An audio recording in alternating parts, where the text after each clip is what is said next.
नमस्कार मंडळी, कसे काय आहात? बरे आहात ना? 2 दिवसापूर्वी संक्रांत होती. मस्तपैकी आईकडे माहेरी गेले. छान भावाचा मळा आहे, मस्त शेतात त्यांचा बंगला आहे, घर आहे, मस्त राहतात तिथे. जाताना स्वीटचं दुकान लागलं, तिथनं पेढे घेतले, मुलांसाठी सफरचंद घेतले आणि पुढे निघालो. माझं माहेर आहे आशेवाडी. आशेवाडी म्हणजे नाशिकपासून 15 किलोमीटरवर. जाताना मस्त विठ्ठला मिसळ वगैरे तिथे लागते.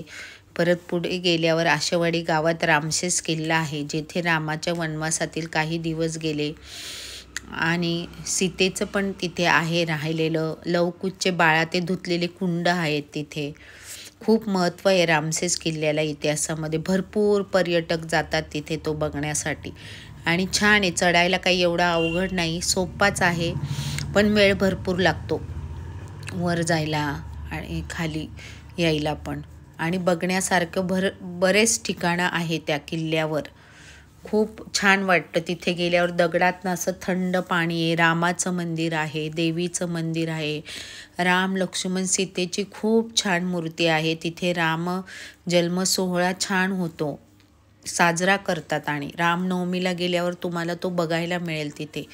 खूप छान वाटतं तिथे गेल्यावर. आणि ते दगडातनं निघालेल्या पाण्याचा झरा एकदम चविष्ट आणि थंडगार पाणी लागतं त्या किल्ल्यावरचं आणि छान वाटतं असं फिरायला. तुम्हाला कधीही वाटलं ना, तुम्ही रामशेष किल्ल्यावर जाऊ शकता. नाशिकपासून 15 किलोमीटर आहे. मग आम्ही गेलो छानपैकी मळ्यामध्ये आईकडे. छान सगळ्यांना तिळगुळ दिले. तिथून हरभऱ्याची भाजी आणली, वालाच्या शेंगा आणल्या.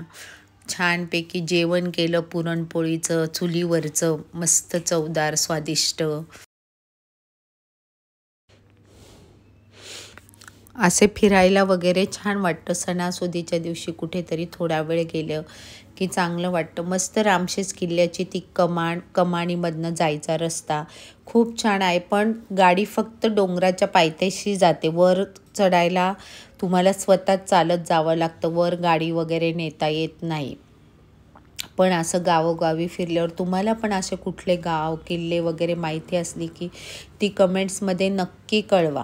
शेतामध्ये खूपच छान वाटतं तिथे. छान जेवण पण भरपूर प्रमाणात जातं आणि फिरायला पण चांगलं वाटतं. असं हे माझं माहेर आहे. खूप छान आहे. बघा माझ्या माहेरचं घर, शेती छानपैकी सगळं तिथे. भरपूर प्राणी पण आहे.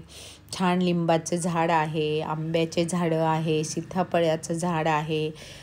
खूप छान आहे. झाडाला बहरून लिंब येतात. तुमचं माहेर कुठे आहे ते कमेंट्स बॉक्समध्ये नक्की कळवा.